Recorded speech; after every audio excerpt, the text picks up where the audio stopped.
Assalamualaikum warahmatullahi wabarakatuh. Shalom, Om Swastiastu, Namo Buddhaya, salam sejahtera untuk kita semua. Sebelumnya perkenalkan, nama saya Steven. Saya adalah mahasiswa Fakultas Hukum Universitas Negeri Semarang dengan nomor induk mahasiswa 8111418067. Melalui video ini saya akan berupaya untuk menjelaskan secara singkat mengenai perbedaan antara foreign direct investment dan domestic investment. Foreign direct investment dapat diartikan sebagai arus modal internasional di mana perusahaan dari suatu negara mendirikan atau memperluas perusahaannya di negara lain. Oleh karena itu, tidak hanya terjadi pemindahan sumber daya, tetapi juga terjadi pemberlakuan kontrol terhadap perusahaan di luar negeri.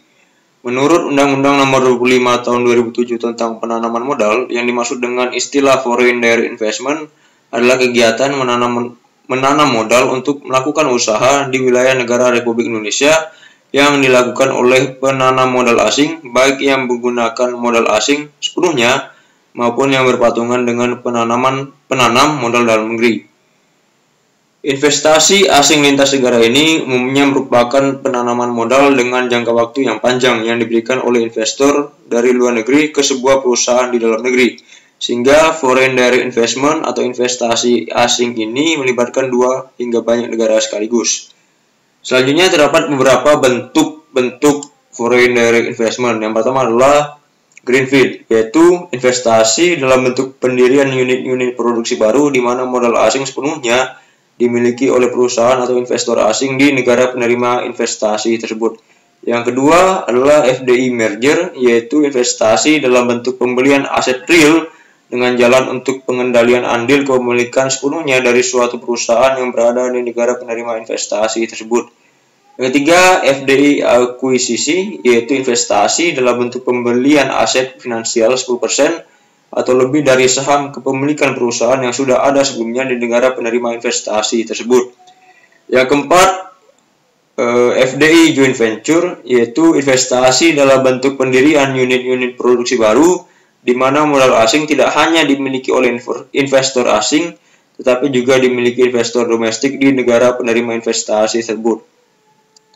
Selanjutnya ada beberapa manfaat yang diperoleh dari investasi asing ini. Yang pertama adalah dapat mengisi kekosongan atau kekurangan sumber daya antara tingkat investasi yang ditargetkan dengan jumlah aktual tabungan domestik yang dapat dimobilisasikan. Yang kedua, mengisi kesenjangan antara target jumlah devisa yang dibutuhkan dan hasil-hasil aktual devisa dari ekspor ditambah dengan bantuan dari luar negeri. Selanjutnya yang kedua adalah domestic investment. Domestic investment atau penanaman modal dalam negeri adalah kegiatan menanam modal untuk melakukan usaha di wilayah negara Republik Indonesia yang dilakukan oleh penanam modal dalam negeri dengan menggunakan modal dalam negeri. Ketentuan mengenai penanaman modal diatur dalam Undang-Undang Nomor 25 Tahun 2007 tentang penanaman modal. Penanaman modal dalam negeri dapat dilakukan oleh perseorangan warga negara Indonesia, badan usaha yang terdapat di dalam negara Republik Indonesia, atau pemerintah Indonesia melakukan penanaman modal di wilayah negara Republik Indonesia. Kegiatan usaha-usaha atau jenis usaha terbuka bagi kegiatan penanaman modal kecuali bidang usaha atau jenis usaha yang dinyatakan tertutup terbuka dengan persyaratan dan batasan kepemilikan modal negeri atas bidang usaha perusahaan diatur dalam Peraturan Presiden Nomor 36 Tahun 2010 tentang perubahan daftar bidang usaha yang tertutup dan bidang usaha yang terbuka dengan persyaratan di bidang penanaman modal.